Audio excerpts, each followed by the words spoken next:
իրավունք էր տրված բոլոր այն օտարերկրացիներին, ովքեր ունեին բնակվելու իրավունք եւ կացության կարգավիճակ, այսինքն ՌՎՊ եւ Վիդնաժիցեստվա, եւ նաեւ երկքաղաքացի էին հանդիսանում, պարզեցված կարգով փոխեին իրենց ազգային կամ իրենց պետության երկքաղաքացիների դեպքում երկրորդ քաղաքացիության պետության վարորդական իրավունքները Ռուսաստանի Դաշնության վարորդական իրավունքներով առանց քննություն հանձնելու։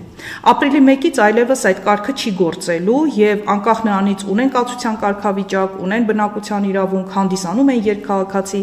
իրենք որպեսզի ձեռք բերեն Ռուսաստանի Դաշնության վարորդական իրավունք, պետք է քննություն հանձնեն։ Եվ այլևս որևէ մեկը առանց բացառության իր կարգավիճակի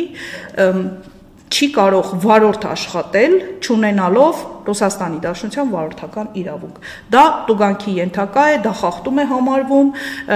եւ երկու անգամ եթե անձին ուղղակի ոստիկանները տուգանեն հենց այս խախտման համար, սա հիմք է լինելու, որ մուտքի արգելք կստանա անձը։ Այսինքն նույնիսկ եթե ԵԱՏՄ երկրի վարորդական իրավունքը ժամկետի մեջ է, պահին Ռուսաստանում է արգելված է, հա։ Ընդհանրապես որևէ պետության, ընդհանրապես Ռուսաստանի Դաշնությունում վարորդը մինչև դա թույլատրված էր օրինակ մինչև անցյալ տարի, որ նաև Ղրղստանի վարորդական իրավունքներով կարող, Հայաստանի վաղուց արգելված է, բայց դա էլ են հանել, ընդհանրապես որևէ պետության վարորդական իրավունքով վարորդ աշխատել հնարավոր չէ։ Նույնիսկ եթե դու ունես կացության կարգավիճակ, երկքաղաքացիություն եւ այլն, եւ պարզեցված կարգով էլ չես կարող փոխարինել քո վարորդական իրավունքը, միայն քննությունով։ Սա արդեն ապրիլի 1-ից հաշվի առնելով, որ մեր քաղաքացիներից շատերն են մեկնում Ռուսաստան վարորդ աշխատելու նպատակով, այս դժվարությունն ու բարդությունը ինչ ձևով կազդի միգրացիոն հոսքերի վրա։ Իմիջիալուց վաղուց մեր վարորդ աշխատող քաղաքացիները իրավունք չունեին Հայաստանի Հանրապետության վարորդական իրավունքներով վարորդ աշխատել, բացառապես կարող էին իրենց անձնական մեքենան վարել, որը հիմա էլ կարող են իրենց անձնական մեքենայով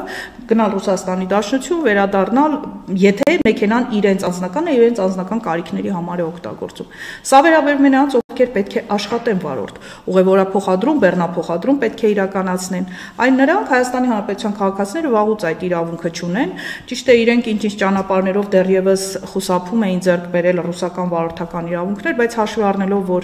փետրվարի 5-ից խստացումները մեծ ծավալով ուժի մեջ են մտել, հիմա դա բավականին աննկարագրելի ավելի դժվար է լինելու